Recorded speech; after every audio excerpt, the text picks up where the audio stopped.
آج شہید حسینی کا کردار اس وقت محرم کے قریب آ رہا ہے اور ملک کی یہ فضا بن رہی ہے، عزیزان اس میں قطعاً شامل نہ ہو، آپ اس فرقہ وارانہ حرکت میں شامل نہ ہو۔ امام خمینی کا فرمانا ہے، شہید حسینی کے مقتدا کا یہ کہنا ہے کہ جو شیعہ اور سنی کے اختلافات کو ہوا دیتا ہے، پھیلاتا ہے، ابھارتا ہے، وہ نہ شیعہ ہے نہ سنی ہے، وہ دشمن کا آلہ کار ہے، وہ جاہل ہے، وہ نادان ہے۔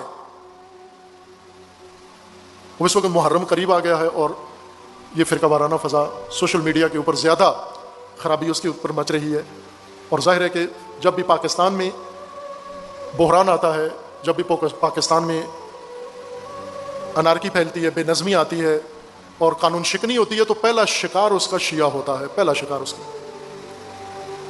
آپ یہ نہ کرو کہ اس دفعہ کی فرقہ واریت شیعہ کے حق میں ہوگی، کسی دور کی فرقہ واریت نہ سنی کے حق میں ہے نہ شیعہ کے حق میں ہے، ہمیشہ دشمن کے حق میں ہے۔ اگر کوئی ایک شرارت کرتا ہے تو شرارت کا مطلب یہ نہیں کہ دوسرے سارے کمر کس کے میدان میں آ جائیں، نہ عزیزان من، نہ اہل بیت کا یہ راستہ ہے، اور نہ ہی جو صحابہ کے ماننے والے ہیں۔ کس صحابی نے ان کو یہ درس دیا ہے سوائے بنو امیہ کے؟ بنو امیہ جو دشمن اہل بیت ہیں، انہوں نے یہ تفرقہ ڈالا بھی ہے اور تفرقے کا درس بھی دیا ہے، لیکن بنو امیہ کے طرفدار تو صحابہ کے طرفدار نہیں ہوتے۔ صحابہ کا حساب جدا کرو بنو امیہ سے۔ بنو امیہ دشمن رسول اور دشمن آل رسول ہیں، بنو امیہ دشمن خدا ہیں، ان کو نہ صحابہ کی کیٹیگری کے اندر درج کرو آپ کہ صحابہ کا بھی مقام اس سے آلودہ کرتے ہو۔ تو نہ صحابہ یہ درس دیتے ہیں نہ اہل بیت یہ درس دیتے ہیں۔ نصاب یکساں قومی نصاب کے نام پر نصاب بنایا ہے، جس میں ایک فرقے کی تمام اعتقادات کو تمام فرقوں کا نصاب بنا دیا ہے، غیر مسلموں کے لیے بھی مسلمانوں کے لیے بھی۔ یہ حکومت کے وہ کام ہیں جو ملک کے اندر فرقہ واریت فتنوں کے بیج بو رہے ہیں۔ جب بھی آپ ایک فرقے کو دوسرے فرقوں پر ٹھونسیں گے، ملک کے اندر تباہی ہوگی، جنگ و جدل ہوگا، چونکہ کوئی دوسرا مسلک آپ ہزار دباؤ ڈال لیں، عالمی فوجیں بلا کر بھی کہیں کہ بریلوی دیوبند کے اعتقاد کو قبول کر لیں، نہیں کریں گے، اور دیوبندی بریلوی کے اعتقاد کو قبول کر لیں، نہیں کریں گے، ناممکن ہے، یہ کام نہیں ہو سکتا۔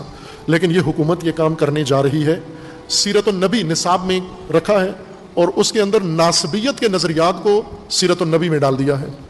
وہ لوگ جو صحابہ میں زمرے میں نہیں آتے ان کو صحابی بنانے کی کوشش میں ہیں، اور مجھے بڑا تعجب ہوا کہ اہل سنت کے عالم دین جنہوں نے بتایا کہ ہم نے احتجاج کیا کہ یہ نہیں کریں آپ، سیرت النبی سے کیا تعلق ہے ان لوگوں کا، کم از کم ان کو متنازع سمجھو اور ان کو نہ بناؤ حصہ۔ تو انہوں نے جواب دیا کہ ان کو نکالنے کے لیے ہمیں پھر بہت سارے اور لوگوں کو بھی نکالنا ہوگا۔ کس کو نکالنا ہوگا؟ صحابہ کو، شہداء بدر کو، تاریخ اسلام سے نکالنا ہوگا تاکہ بیلنس ہو جائے۔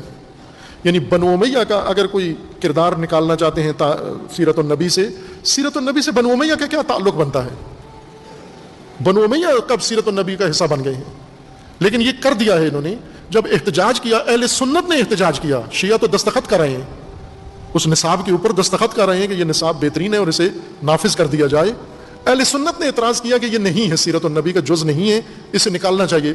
تو انہوں نے کہا کہ اگر ان کو نکالنا ہے تو پھر حضرت جعفر طیار کو بھی نکالنا ہوگا، سلمان فارسی کو بھی نکالنا ہوگا، ابو ذر غفاری کو بھی نکالنا ہوگا، یہ سارے نکال لیں۔